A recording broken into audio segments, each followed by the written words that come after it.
My guest today is Bek Keat. She's a six-time Ironman Distance Champion, two-time world record breaker, and three-time national champion. She is also a triathlon coach and has previously retired from professional triathlon. And on today's episode, we get stuck into how you can adapt your stroke from the pool to the open water. What sort of changes does a triathlete need to make to their stroke when it comes to swimming effectively in the open water, where there's chop, there's waves, there's other people you need to sight. There's a lot of different factors when it comes to that versus the pool. So Beck and I get stuck into that topic, as well as talking about some of the lessons that she learnt along her journey as a professional triathlete, going into coaching, and some of the lessons that she learnt from her coaches over the years as well. So let's get stuck into today's episode with Bek Keat. My guest today is former triathlete and triathlon coach, Bek Keat. Welcome to the podcast. Hi, thanks for having me. I'm a big fan of yours, Brenton. Well, I really appreciate you saying that. I've known about you for a long time. I've seen you with competing in triathlon for a very long time, and obviously coaching for a long time too, and have just sort of seen your name everywhere. So to hear that is really nice. So I appreciate it. Yeah, we have very similar theory when it comes to swimming. So it's always easy to talk to someone that you respect and admire and have similar philosophy. So Well, yeah. I'd love to dig into your philosophy when it comes to swimming for triathlon, because we were sort of chatting off air just about the difference between pool versus open water and how some of those things can differ from someone who's just traditionally pool swimming. And I know when I first started coaching, I came from a pool swimming background, and I thought it's all about swimming a certain way in order to get faster. But when you throw people in the open water with wetsuits on, hundreds of other people around, and often very choppy conditions, sometimes the smoother stroke isn't necessarily the best stroke for many people. So I'd love to maybe get started with that. What sort of things do you like to pass on to your athletes when it comes to what they should know when it comes to open water versus the pool? Yeah, I love getting athletes that haven't had a swim background, although it's definitely an advantage if you have. But the adults, they're a little harder to teach than kids, because although they haven't had that, they don't get told about the pool stroke, which I think is a little different. The strict long distance swimmers tend to like leave a little bit of like pause out the front, more of not a catch up, but a pause out the front for catch, and more of a high elbow recovery. And I just found with my open water swimming in triathlon, with the chop, like you said, with the people around you, and also newbie adults learning to swim, they struggle to get that feel, and they can get it, but it takes a long time to get that feel if you haven't had it as a kid, as you know.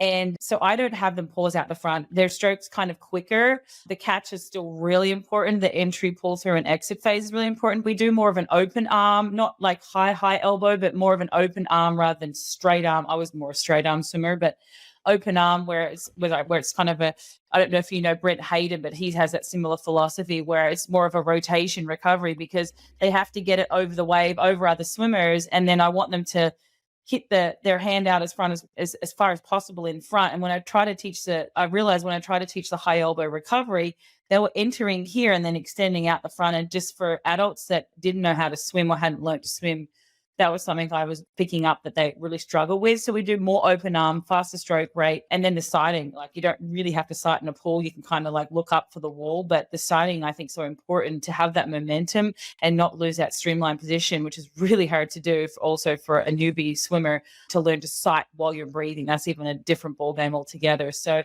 it's a lot, but I love like teaching it like you do, and I love teaching triathletes in open water. And it can be tough though to get that into their head, because they look at the pool swimmers and they're like, oh, they stretch long, and then they've got the nice high elbow catch, and I'm like, oh, I don't know if that's going to work for you. And it does sometimes. Some people, it just clicks, and then most of the time they just want to sink. So, and eyes down more, right? Because you bring your feet up. So the eyes down thing in the pool, you wouldn't really stick your head right down, but in open water, sometimes you have to, especially for those body types that are long or really muscular. Triathletes can be quite heavy and muscular, and they just want to sink.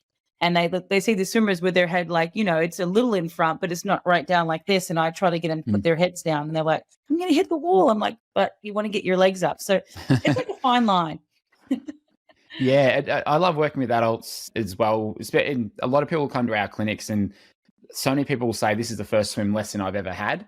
And they're like, I'm kind of scared because I've never had a lesson, and I'm not sure what to expect. But the good thing about that is they're coming in with a fairly blank slate, and then you can instill some of those things that are hopefully going to make them faster and more effective in the water. And one of the things you mentioned there with the recovery is a more open arm recovery. And I like that description of it, because I see it as it's like opening up the underarm.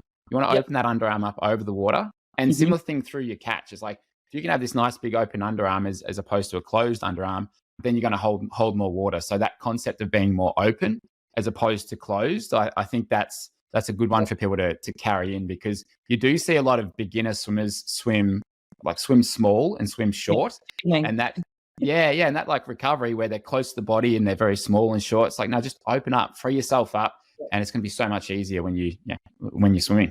Yeah. And I think there's less risk as adults too, you know, when you get to sort of 40, 45, and a lot of my age group is a 45, 50, even older, they get impingement so easily, especially women, menopausal. They're always getting like, you know, low estrogen, low progesterone. They have much more chronic issues with tendons and impingements and Achilles and shoulders and bursitis. And doing that high elbow, some of them can't even do that, but some of them can't like do a full rotation. So they kind of swing out. I'm like, hey, whatever works is what happens under the water. Like you got to get it in the right spot. What happens under the water is so important. That's where I was obsessed with your videos, because I try to get videos of my athletes and I don't have an underwater camera. I was like, watch this guy, because this is everything. The catch is everything. And they look at it and they're like, can't keep my elbow up. What's the thing? And I make them watch your videos, because what's happening under the water is way more important than over it. It can look yucky above the water, but it has to be like a strong pull through, right?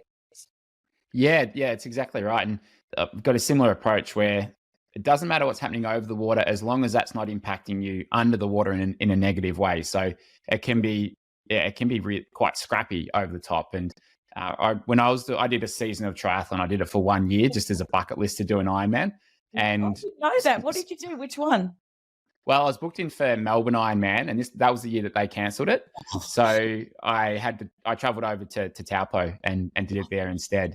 That's a hard do. Yeah, I'm glad I did it though, because the swim was mass start, flat conditions in a lake, and what time did you go? Like 49 or 48 or something? 47:01. I did. Oh my god! Is that the record? That's insane. Well, it was the record for my age group of 25 to 29 and 1 second off the like overall age group record. So yeah, I was a bit annoyed about missing that overall age group record. But look, the thing was like I went hard in that swim because I wanted to win it, which I did. And then it was a steady stream of people coming past me for the next 5 hours plus on the bike. So, you know. 47. I don't know. I don't think I know anyone that's won, other than pro men, that has won 47. Like that's impressive. Yeah, thank you. It was I love the swim, and I lost my train of thought now.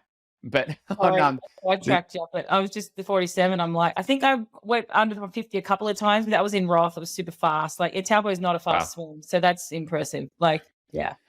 What I was saying there was so my wife would come down and watch me do these races and stuff, and she's like, I can spot you from a mile away because you've got this one arm that sort of swings around a bit, and your other arm comes over really high. And it looks really scrappy. It's not a pretty looking stroke above the water, but it was effective. And I don't think that looks scrappy, not to a triathlete. No, that's the thing. But it's not like just not that traditional pull stroke. It changed a lot in the open water. So whatever sort of works. That's the main thing. If you get from A to B as fast as you can in the least amount of effort, that's kind of what we're going for. Yep. And that's why I tell my guys, like, you can watch the pool swimming, but you want to watch, like the Kai Hurst, like the Ironman series. You want to watch those Ironman, the Ironman series in Australia, if you can, like the surf lifesaving stuff, because those guys, their open water stroke is very different. And so is the open water swimming stroke, obviously. But the surf guys, like, they got it. And it's like that top. It doesn't look beautiful like Thorpe, or I'm throwing out old names here, but they're still my heroes, right? It doesn't look like the Thorpe stroke, but like I remember it was Phelps went and talked to my wife at a convention one day, and we were talking about triathlon swimming, and he goes, those triathletes kicked my ass in open water. And Siri's like, what? But she was kind of like, I kind of get that. And he's like, no, my stroke does not work in open water. Like these triathletes, he went swimming in an open water race, and apparently they beat him even in his heyday. So I was like, there's something to that, because it is a different stroke. Wow. Yeah. Yeah, he had mad respect because I guess he wasn't used to deciding or the chop, or I was like, we'll take that. That's awesome, isn't it? Wow. Yeah. That's so cool. I did a talk at a school yesterday, and I think of swimmers like from the early 2000s. It's like Thorpe and Michael Klim. And I said, who here knows Michael Klim? And I had about 3 hands out of 120 go up. Like, I got to change my reference points here. You get used to the swimmers that you grew up watching. His was just like it wasn't open recovery. Like he had that big, like it was almost whack. Like it was almost like a butterfly arm. Like his butterfly and freestyle looked similar. And I feel like he was almost revolutionary. Like maybe I'm wrong, but he was kind of the first guy to start doing that big open arm. Like, yeah, totally. He was the first. From memory, he was really the first sort of straight arm sprinter. He got shit for it. I'm like, dude, he's the best in the world. Like, don't bag his stroke. Like, he's clearly, it doesn't matter what, it's working for him. And then everyone started doing it. Yeah, how fast it changes. Hey, now majority of the sprinters are more that straight arm recovery. So yeah, there you go. In terms of working with swimmers, so is there a bit of a process that you like to go through? Where do you generally start with people when you're coaching them? Yeah, it depends on what a lot of them come in where they haven't really swum at all. So fortunately, I coached for the Rackley Swim School for many, many years, and I had to do their actual coaching, which was good. They have good technique and a good process, but I taught kids to swim. And so I always start with the breathing because the breathing's the hardest thing. Some of them don't even know that they're supposed to blow out with their head down. I'm like, okay, we're going to just stand on the side of the pool, blow bubbles. They're like, oh, I thought we held our breath and then breathe out and in on the same side. I'm like, no. You got to blow out when your head's down and stuff like that. You got to go back to the basics. It's like, wow, okay.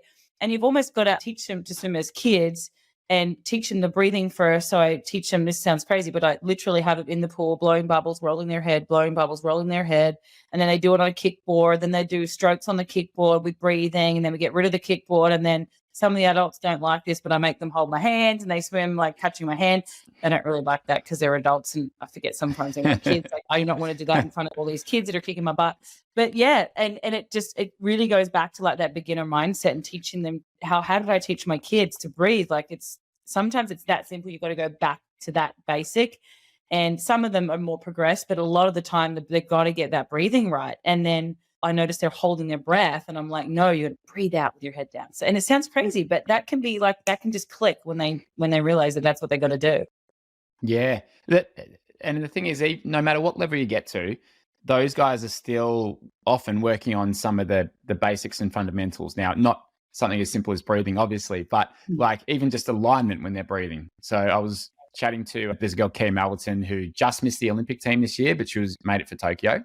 She was saying that like the main thing for her that she was sort of working on with her freestyle was that when she turned to breathe, her head would shift off to the side and she'd look a little bit behind her and she'd lose her body alignment and her arm would cross over.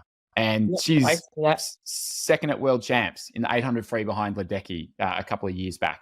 So it's like, those basics, those fundamentals apply all the way up and down the ladder. So yeah, I mean, the stuff that we teach at clinics, we always just start with, breathing, body position, head position, because most people don't have that in place and they can always improve it. And if that's not in place, then it's really hard to work on the catch and the hold and all this sort of stuff because, you're having to work uphill otherwise. So yeah, those fundamentals, you can spend so much time on them. And I think people should be okay with spending time on the boring sort of simple stuff because that goes a lot further than the fancy stuff, really. Yeah, exactly. Yeah, they're trying to think about their catch and it's like, no, you can't even breathe yet. So let's work on the breathing. Yeah. It's important to breathe, especially when you've got to ride and run after. Yeah, exactly right. And if someone's like over a 2 minute pace per 100, unlikely that you need to start working on your catch yet. It's like those basics are probably not in place quite yet. Like if you've got decent basics, well, then you're probably going to be swimming faster than that 2 minute pace. So let's always go back to there. That's a good point. It's very true. Yeah. Most of the guys I get, the newbies, are definitely about 2 minutes or slower. So I know as a swimmer, it's like I would never say this to him, but it's like, how could you be that slow? But if you haven't learned as a kid, it's just not there. Like I feel so blessed that my mum threw me in Folkestone Heights Primary School into swim lessons because I hated it. I have so much respect for swimmers because we think triathlon's hard, but getting in the frickin' pool when it's like 5 o'clock and it's so cold, even if the water's like not that cold, like it's awful. It is like the least thing you want to do at 5 o'clock in the morning is get in the bloody pool. So I didn't like it, but I'm so glad my mum made me do it because I think I would suck. I wasn't a great swimmer in triathlon, but I turned into one because I just became good at open water. But that was another thing. But I'm just glad I learned to swim as a kid and most Aussies do, like we grow up with it. So we're lucky. Whenever I get someone from the UK come to a clinic, Oh, most of the time they say didn't learn to swim as a kid. But obviously a lot of the Australians do. It's just a cultural sort of thing, and just what people are used to. Yeah, it's right. Yeah. I know.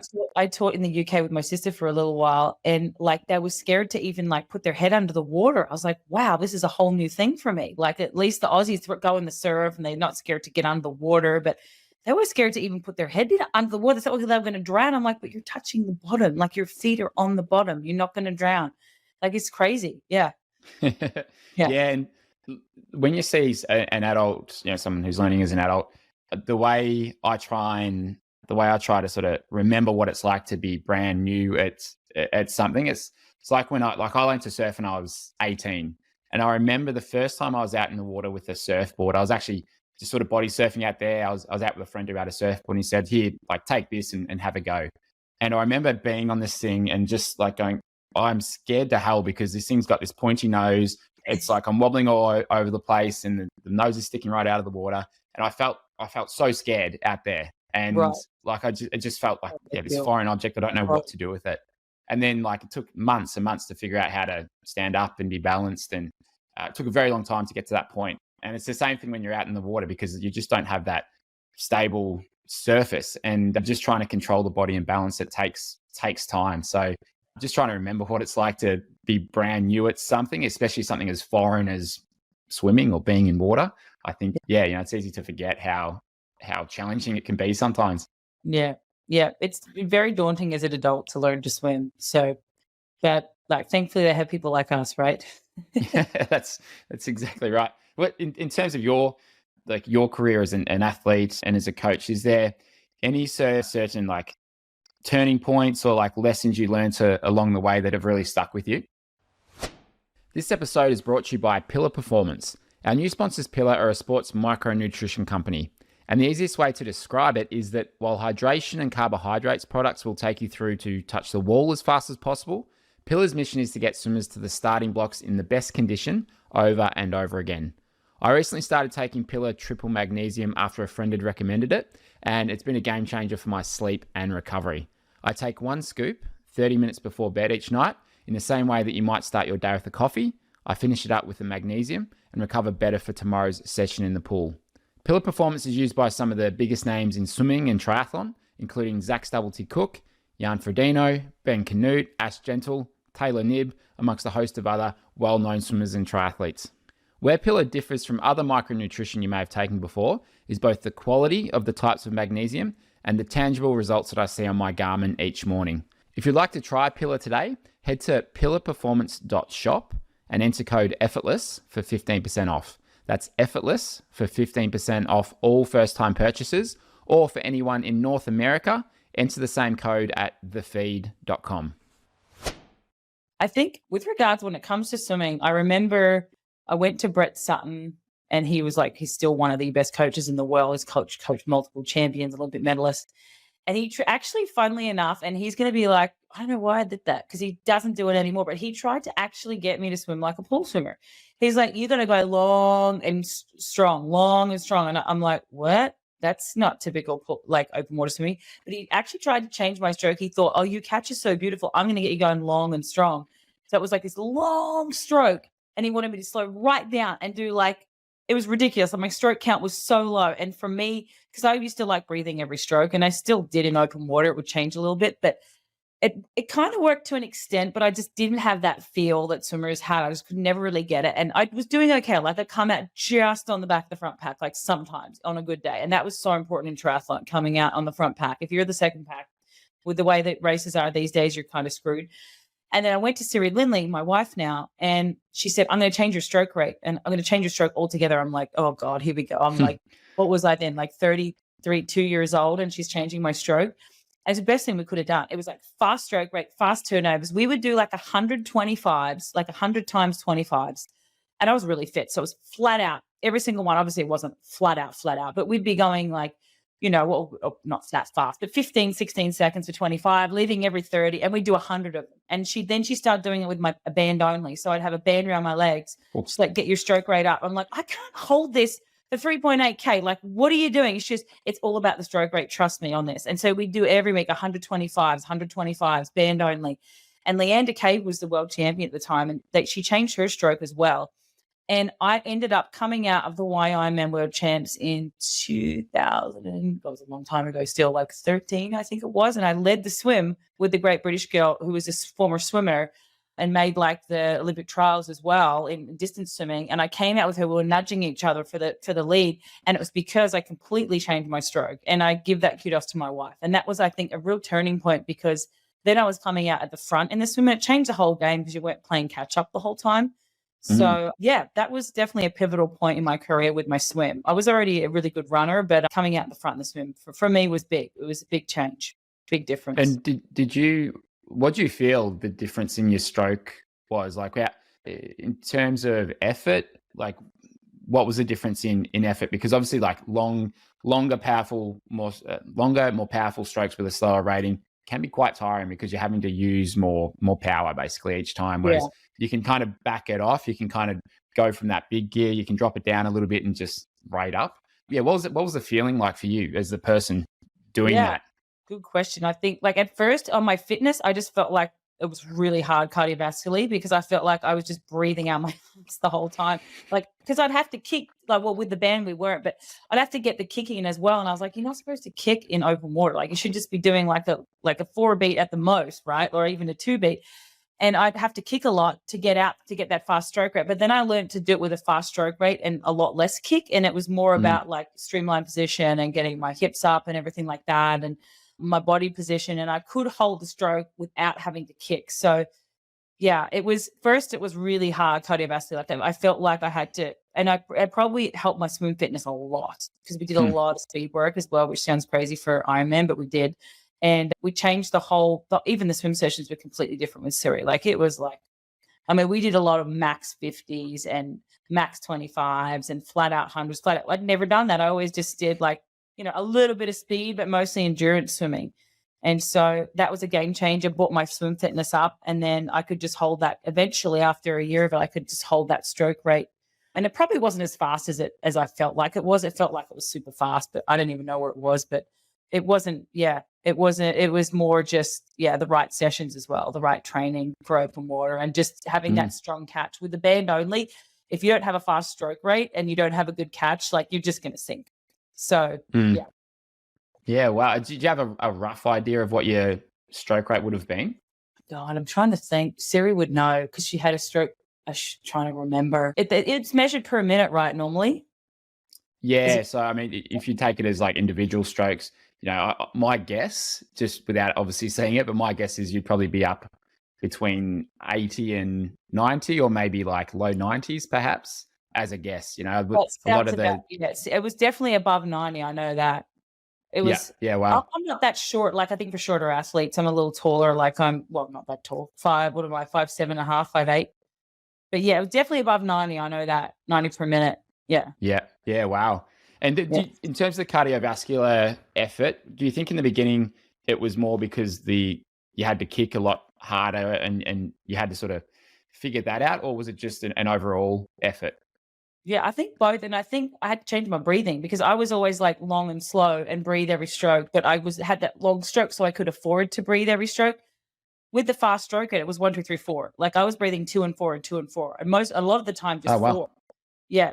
And that's hard, because it's like, and I felt harder like on my lungs to like do 4 strokes. And I felt like my breathing was all stuffed up. But then when I started doing, another thing she changed was complete bilateral breathing, whereas Brett was always like one side, because I felt so good breathing. Oh God, I'm trying to remember my right, always, I'm right-handed, but my right felt so good, and I never breathed my left. And I used to think like, God, if the boys are on my left, I'm stuffed, because like I could still look up inside. I could sight pretty well, but I'd rather be able to see them just while I'm breathing. So she changed to bilateral, and that was like, once I got the stroke rate going, like bilateral for me worked really well. Like, even though in a race I wouldn't always stick to that. I'd end up I don't know what I did in the race. It wasn't whatever felt good. But in the pool, the bilateral really helped even up my stroke too, because I'd get a sore back from just breathing to the right Yeah. and really sore back. And so the changing to bilateral to even up my stroke, or either on the right on the way down, left on the way back. But bilateral for me seemed to work really well too with that faster stroke. Yeah. So it was bilateral in the terms of just one lap down,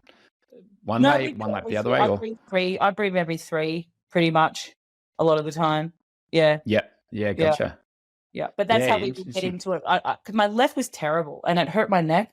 But to practice it, she'd have me always right on the way down, left on the way back. So I was bringing the same position, but always trying to do each side each time to practice the left because my left was shit. Yeah. You should be able to breathe both, because if you do have you just never know what's going to happen over water, which way the swim's going to go, where the cans are, people around you. I think everyone should at least be able to practice bilaterally, and whether they use it or not. Yeah. Yeah, absolutely. And like a lot of people are at least feel like they're slower breathing to one side, and usually less comfortable to one side. But yeah, most people would be surprised, I think. Like if you do 100 meters, breathe to your left, all right, get your time, then do 100 meters to your right and see if there's a difference in time. A lot of people will surprise themselves, I think, in how either it's the same pace. Sometimes it's actually faster, even though it doesn't feel like it. Try that. Now that's obviously not always the case, but yeah, I've seen that with a few swimmers. And the thing about breathing to the other side, I try and get people to just see if they can feel what the difference is from one side to the other. And quite often it's maybe where they're breathing. Like they might be looking behind them or up high, or the timing of their breath as well. They might be late to turn their head, or just the rotation is different. Yeah. So can you figure out why you're rubbish on the other side and see if you can even it up? Yep. So you teach that too, a lot of bilateral? Yeah. Well, I mean, my general rule of thumb is whatever works for racing, go with that. And a lot of people, that's breathing to the one side, but I would definitely recommend being able to breathe to the other side and doing, 20 to 40% of your session to that other side in training, and just have that as a skill, have that as an option, and that balance in stroke. Like I get a sore right shoulder if I'm just only breathing to the one side. So I'll quite often do I'm in a 50-meter pool, so I'll go 25 left, 25 right most of the time and just even it up that way. And but I'd say 60-70% of my sessions to the left, but then I will mix in some right breathing strokes as well. For you, funny question, but in the pool, I've never really watched it and observed it. For the top 1,500-meter swimmers, are they breathing every stroke and just to one side normally, or do they switch it up and go? What do they usually do? What does Katie Ledecky do? I want to know. I'm going to have to check it out. I've never really actually looked to see if I guess she's looking at everyone else, probably checking them out anyway. Yeah, I'm not sure about Katie. I would imagine she'd be probably doing one lap down one side, one lap the other, because there's no way she's doing 50K a week just to the one side. And she'd probably do quite a bit of bilateral too, I reckon, especially for her more aerobic work. And then when it comes to her race pace stuff, or probably more threshold stuff, she's probably just getting into that rhythm and tempo that she'd do in a race, which is typically every 2 from memory.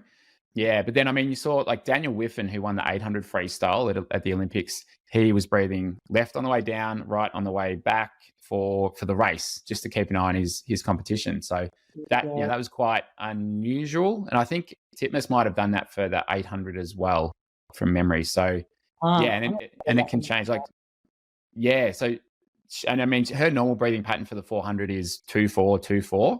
So you might have been the original there if you were doing 2-4 in the early days. So I was half as fast as her. Yeah. See, triathletes can't swim compared to swimmers. I'm just saying, they're just got nothing. I mean, no disrespect, but our Australian swimmers are just another level. It's impressive. Well, one of the things that I found when I did my season of triathlon was that I got tighter through the shoulders just from running and riding. And so my mobility just wasn't the same. And then my legs were just heavier and stiffer through the hips and through the ankles. And I was like, yeah, okay, I get it. I can see why you're moving the way you are in the water with the athletes I'm coaching, because they're just, it's different. Your body just changes. So you kind of have to adapt for it. So I ended up doing a lot more work with a pool boy, paddles, and just kind of building that strength for open water. And yeah, it's different. So that was a real eye opener for me, having Yeah. always just swum a lot, being really mobile and flexible, and then just getting tighter and stiffer. And yeah, I couldn't do the same And things. you like this for freaking like 5 hours on a good day. Like that is not normal, right? It's like you're like Yeah. forward, like you're swimming like this, you're biking like this, like and you try not to run like that, but your upper back and your lower back is just your thoracic just gets a hammering. Oh, Yeah. it gets so tight. Did you ever do any mobility work when you were in your professional days? Not enough. But right now, like Erin Harrison, who she's amazing. I should set you up on a call with her. She's brilliant. She was voted USA Strength Conditioning Coach of the Year 2 years in a row. She's amazing. She was just in Paris with all the Olympic athletes, and she's really a giver. Like she would give back to the community. She's just an amazing human being. But she would coach our athletes with their mobility strength and still does. I didn't do enough, but she does a lot of the Vipers stuff and the mobility. And that was a game changer because if I'm loose in my thoracic, especially for the run, because the run was my strength, like if I'm loose in my thoracic, I know I can run my 3-hour marathon. But if I was like tight, like too tight in my thoracic, your whole breathing, same with something, your breathing's all here. And we would do a lot. I didn't do enough, but a lot of mobility stuff with her. And I think it's so important. And it's something that I don't think enough adult triathletes like and newbies do. It's really, especially because, like you said, you're just stiff. And like if you're new to the sport, you're going to be even more stiff because you're not used to it. I think it's a really something that's, people don't focus on enough. That's interesting with the thoracic mobility, because like it plays a huge part in your swimming, and we see that a lot with people like in their 40s, 50s. If they're working at a desk job and doing triathlon, like they just have very limited rotation there. Yeah. And then with the breathing, so I've found this, if I've been tight through my thoracic, if I've ever done any breathing exercises where like I'm trying to get as much air in as I can, you can feel it through like the bottom of your ribs. You can feel it through there where you're not able to expand as much. Like if you're doing this sort of deep breathing stuff. And I've actually like tweaked my back as a result of just doing breathing exercises because you don't have that, just don't have the ability to expand through there because you're too tight. So, which is ridiculous. Like you're just breathing, but you think about your lungs just pushing those ribs out. And if you can't expand properly. Yeah, I'll have to set you up with Erin because I think that's something that would help every triathlete. Like I get a lot of like tradies that will come.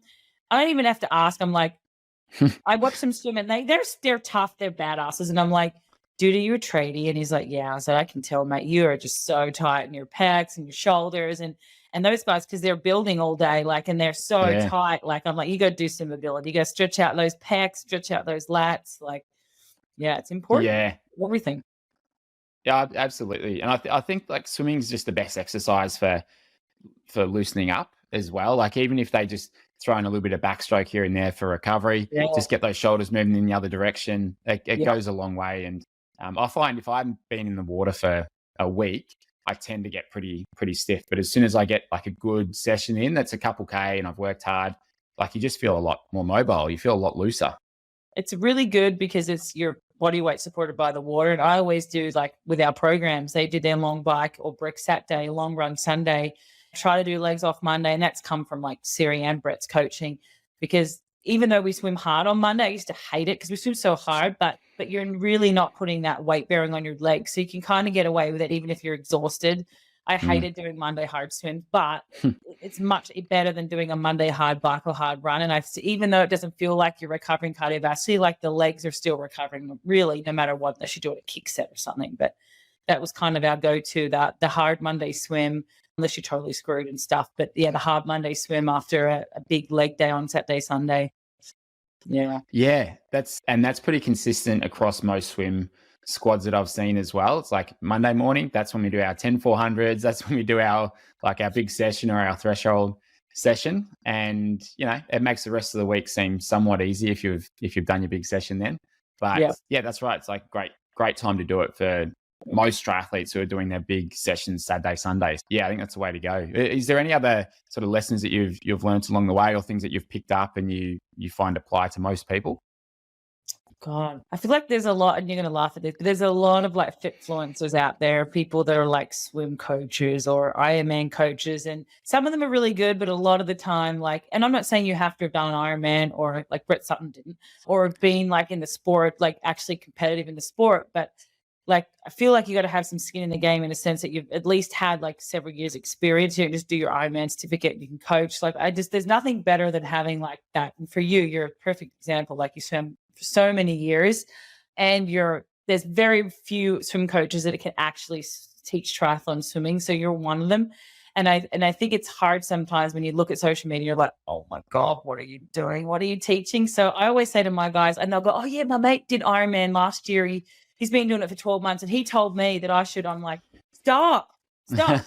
And then they're spending like $3,000 on a Wahoo kicker and they don't even know what power is. And I'm like, do you know what 400 watts means? Like, it's full power to weight. It doesn't matter what you're pushing. Like, what do you weigh? And they're like, I don't know. And I'm like, just stop worrying about FTP right now in the first couple of years of your sport, because like, yes, there is a time and a place for an exercise science background, but like, they're so focused on metrics and data and numbers. And I'm like, and heart rate. And I'm like, okay, let's just get to the basics. Let's go back to the basics and just stop listening to the noise and like focus with one coach. And yeah, that's probably my biggest advice. Yeah, it's such an important one. And I mean, I think we've all been guilty of it at times. You know, I've tried so many different things. I guess when it comes to maybe mobility for me or strength and stuff like that, like we hear an idea and we think, oh, that could work for me. And we try a dozen different things in the space of 6 months. But if we never really stick with something, then we're not going to see the results of it. So it's so easy to get sidetracked. And I think we put out a lot of videos and content. So yeah, I'll have people who have seen like all of our videos, listened to all of our podcasts and tried everything that I've talked about. And like I had someone come to a clinic maybe 3 weeks ago that said, you know, I was trying this that you mentioned and this that you mentioned, and like they're all over the shop. And I said, look, all right, you've come to a clinic. These are the like 3 things that we've identified in the video. I want you to, this first one, all right, let's just focus on that for a month.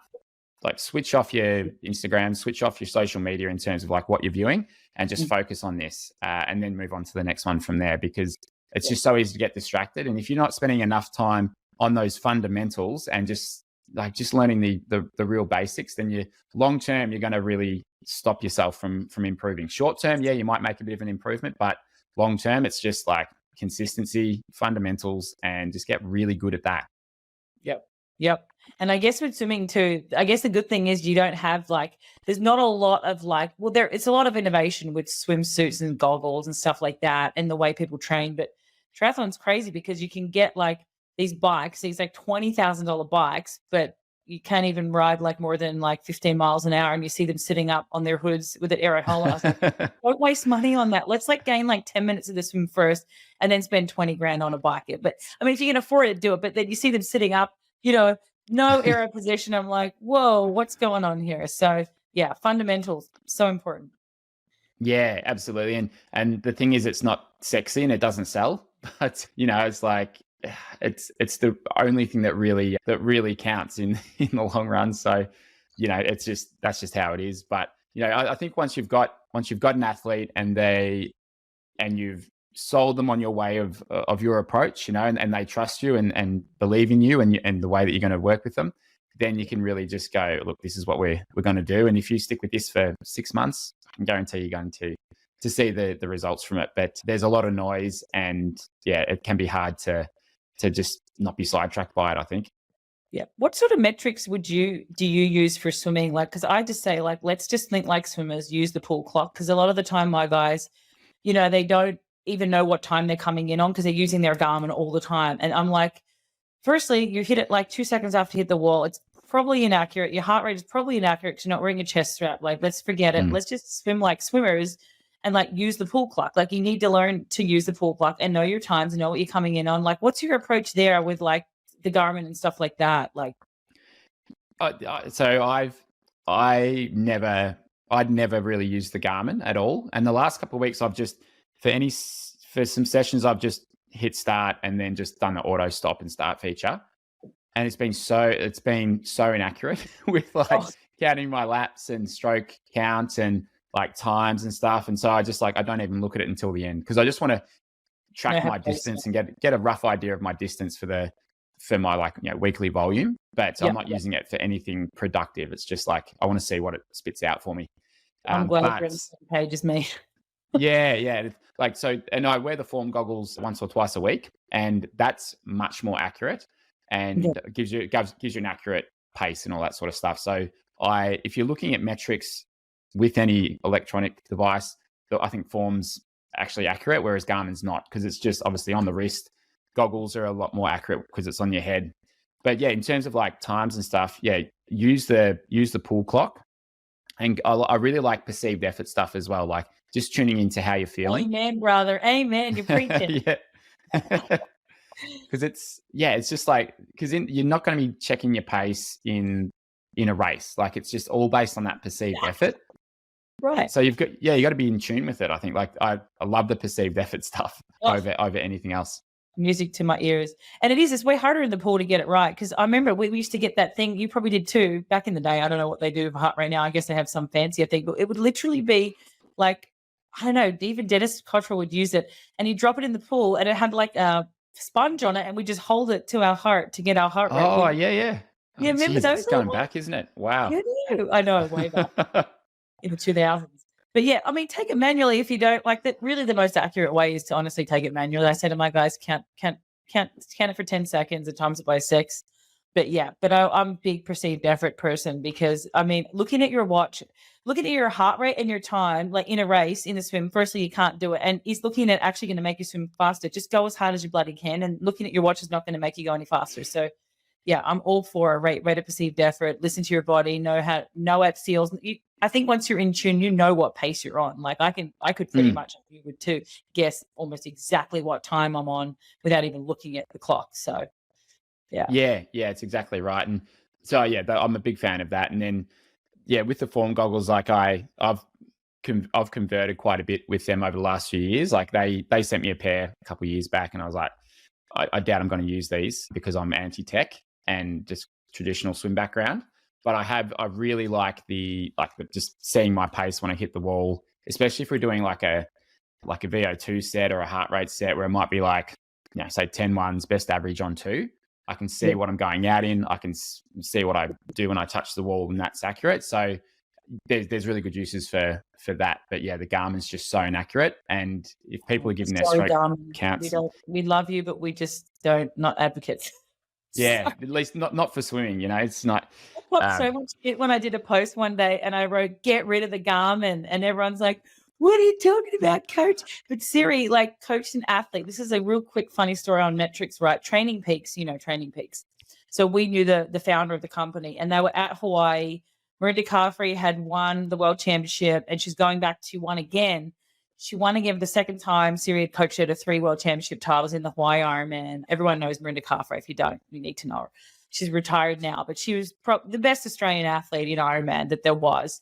And she did, like, she had her Garmin on her bike, and they said, holy cow, Miranda's like splits, well, like her power numbers were so even. Like she held 210 the whole way. Like it was maybe 200, she's only 50 kilos or something. Oh, maybe it's a little less but anyway, it's about 3.5 watts per kilo, which for a female pro is about right. The men are way up a little more now, but he said, how did the Training Peaks were all right? And so how does she do it? She's so evenly paced. And Siri's like, she wasn't looking at her power. And they were like, what? She wasn't looking at her power. She was looking at her cadence.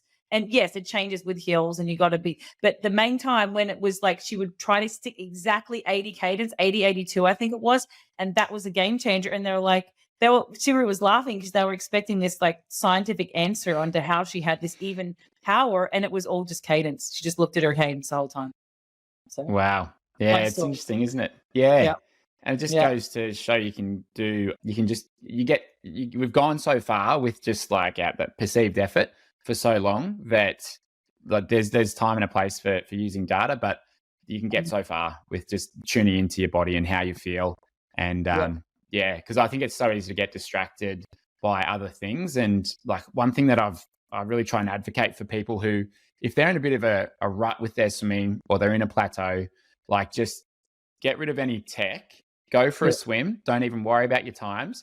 Just feel what it's like to be in the water and just moving through there and enjoying it, and just like remember how fun it, or how good it can feel to just have that water flowing over your head and your ears and your shoulders, and just, you know, moving freely through the water. It's like, if I'm just in a bit of a rut with my swimming, it's like, yeah, I'll go and do a K and a half, just roll the arms over, maybe just do some drills and some kicking and stuff. And it's like, all right, I'm kind of getting just used to being supported by the water and that feel of it. So I think that's a really good way to go, because it's easy when if you're in a squad, if you're always like looking at your watch, it's just like you don't appreciate what you've got. And I think just being able to appreciate it, being kind of grateful for it, and just having a bit of like playtime in the water, that goes a long way. Yeah, I agree. I have been doing that on the bike and the run too. The long runs, I'm like, hey, get rid of your Garmin on a long run. Like, I just want you to go easy. You should be able to talk the whole time in the legs. Like, yes, there's times to run hard. Like, obviously we would do really hard sessions throughout the week, but the long run day, like most of the time I'm like, go out and get a 2-hour easy run in the legs. And it's still a 2-hour run. It's still hard. But like, don't want to hold like 7:30 mile pace in your long run, because when you want to have it in the bank, in the reserve for your hard run sessions through the week, like it's not going to be there because you're running a 160 heart rate for your long, easy run. That's not easy. It's in the gray zone the whole time. So yeah, I'm totally with you on that. Yeah. And that long run, if that's a run where, if you can get out into nature, go exploring some trails, or just like, it's just so good mentally too. You know, I try and just find new places to run and explore and get lost a little bit. And I'm so with you on that. I love just finding new trails, like anywhere. Like, and there's so many amazing places to run where you are too. Like, there's some great places to go, but I try to get my guys to get off the treadmill. You are not running a 2-hour run on the treadmill. Like, get the oxytocin, get outside. And you feel different when you finish too, don't you? When you've done it outside. Yep. Yeah, absolutely. I think you need to make a comeback. I think Brenton needs to do another Ironman. I think Siri and I should coach him getting to Hawaii. The one thing I said to my wife as soon as I crossed that finish line was, never let me do that again. No matter what I tell you, never let me do that again.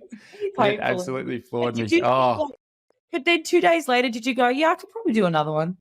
Yeah, but it was so vivid, that feeling. And what I said to my wife at the end, I'm like, yeah, no, don't convince yourself, because I see it happen all the time for people. But like, it was the bike. I didn't ride enough in the lead up to it. I spent way too much time swimming because I wanted to win the swim. And so I just was underprepared for the bike. Yeah. And the run was okay, but yeah, third lap of the last lap of 3, it just like, a truck hit me, and I was all smiles and high fives for the first 2 laps. Literally, I'm like, oh no, just that's about, a truck hits everyone about 10K to go, so don't worry, you're not alone. That was not fun, but I'm so glad I did it. Like, I love the process. I was down to like 78 kilos, and I'm normally around like 84, 85. And I just didn't notice it like dropping away. And my wife was like, yeah, your arms were so skinny. And like, I didn't notice it at the time. Did you notice it in the pool for like buoyancy and stuff, or not really? Like, because you had less body fat, or? I wasn't conscious of it. I just felt like I wasn't swimming like I used to. Like, I just felt, because of that stiffness and all of that, I don't think I paid attention to it. But that's interesting point. Like, if having lost 6 kilos of fat and a little bit of muscle, like that's quite a lot. That's quite a bit to not have me to float. So that's interesting. But that's the good thing. Like, we're pretty fortunate in triathlon most of the time. The speed suit does help, but the wetsuit, I mean, I joke with my athletes. I was like, I just got to get you stroke right. You could fart and like float along the water. Like, don't worry. It's, like, the wetsuits now, like, they're amazing. Like, I was sometimes like 8 seconds per 100, like on a sprint. Yeah. Like, it's crazy. Like, it's really lucky that we are able to use them a lot of the time. So they're super fast. It takes care of a lot of those fundamentals in the stroke, doesn't it? It's like, it keeps you pretty long, keeps you quite taut through the middle, good buoyancy. Your legs don't have to do a whole lot. So yeah, it does cover a lot of those bases. And that's why I think for many people, that higher rating that you were talking about goes a long way. And if you've got the strength and the fitness to hold that rating for a lot of people, it, your speed comes from that, because you've got good body position and everything. So that's interesting. That's why I had to change my approach as a swim coach going to coaching triathletes. I had to be okay with them not looking perfect in the water. which was a big change. And they love the buoy, and they love the pool boy. So they call it buoys here, but they love the pool boy. And I don't let them use it all the time, but I also, like, say we're doing a 3K set, I would let them use it for a kilometer or some of the warm up, because like in the most of the time in open water, you're in a wetsuit, and it does feel a little bit like having a buoy between your legs. So totally. Yeah. Same with the buoyancy shorts, same with the floaty pants. It's like, how good are those? I bet you as a swimmer, you put them out and thought, they're bloody cheating. What's going on? Well, so I've never used them yet, but half my swim squad's wearing them now. So they're running through the swim squad, and I'm getting beaten by these guys now. So fast. They're gonna be at, I don't know, I reckon like 3 or 4 seconds per 100 for sure. Yeah, right. It's especially for anyone who thinks like it's going to help you even more. So yeah, I'm just reluctant to give in, because I know I'm going to have a hard time getting rid of them. It's going to be addictive. So it's like drugs. It's like, I'm never going to try it, because I feel like I just can't get started. So same thing with the buoyancy shorts. Yep. Good point. Don't begin. Beck, for anyone who's listening to this, we'll obviously include your Instagram and all that sort of stuff in our show notes. But for anyone listening, what's the best way to get in contact with you and reach out? Yeah, it would be my Instagram. I just changed it. Oh my God, I don't even remember what it's called. Let me see. I think it's just Bek_Keat, because most of people know me as Bek Keat, not Rebecca Keat, because my name's spelled REBEKAH. So it's just Bek_Keat, which is BEK_Keat. Feel free to follow my nonprofit too, you guys. I think when triathletes, the hardest thing for me was retiring, and because I didn't know what I wanted to do. I was like, what do I do now? Like, I can coach, but it really didn't. I wanted more. So we ended up going into a nonprofit, and we rescue horses from slaughter. And all the money I make in coaching triathlon and in my fitness group goes towards something greater than myself, which is saving horses from abuse and neglect and slaughter. So check out my Believe Ranch and Rescue as well. We've saved 311 horses now. And I think when you have that why, I know it's crazy. We have 32 we take care of, but who would have thought a triathlete would be doing this? But it really is. It's like, it's very fulfilling, and I love it even more than coaching. So you can check that out too. That's awesome. Well, we'll include those links as well in the show notes. Beck, it's been great having you on. I feel like we've just been able to have a yarn, have a chat about swimming and triathlon, which I love, and I feel like we could go for a lot longer as well. So I appreciate you being on. I'll absolutely have you back on as a guest down the track as well, because we've only just touched the surface, I think. So thank you so much for being a guest on the podcast. Thank you so much for having me.